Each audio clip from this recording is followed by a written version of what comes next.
Welcome back to our weekly update. I'm Charlotte McLeod with the Investing News Network, and this is your quick look at the stories we've been covering that you need to hear about.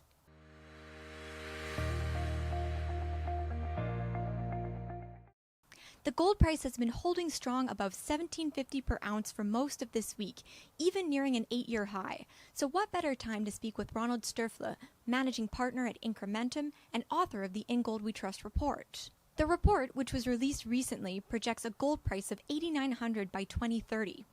As those who follow the market will know, there are many factors that can move the price of the yellow metal, but Ronald boiled it down to fiscal and monetary stimulus measures, which he thinks will be very aggressive in the coming years. He said that gold should be one of the most reliable hedges against those measures and suggested that investors buy every dip in the price.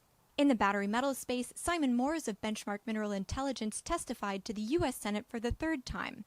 He spoke about the importance of building a domestic supply chain to support the lithium-ion economy. In his opinion, progress in America has been far too slow, but there's still time for the country to take action. With that in mind, we asked our Twitter followers if they think the U.S. will be able to catch up to China and Europe, the current leaders. The poll was ongoing at the time of this recording, but 80% of respondents said they don't think the U.S. will be able to do so.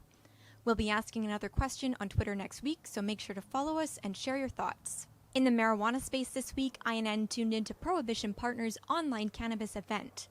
The two-day conference touched on a number of key issues in the space, including changes in what investors want to see from companies. Many commentators agreed that investors now prefer a simplified approach and are focused on cash flow. Aside from that, speakers discussed what's going on with U.S. cannabis legalization, a process that has ended up being much more slow and complicated than many market watchers had hoped. Well-known commentator Alan Brockstein suggested that in order for reforms to happen, Democrats will probably need to control both the Senate and the House. That's all for this week. If you like this video, make sure you subscribe to our channel and turn on notifications so you don't miss our future updates and interviews.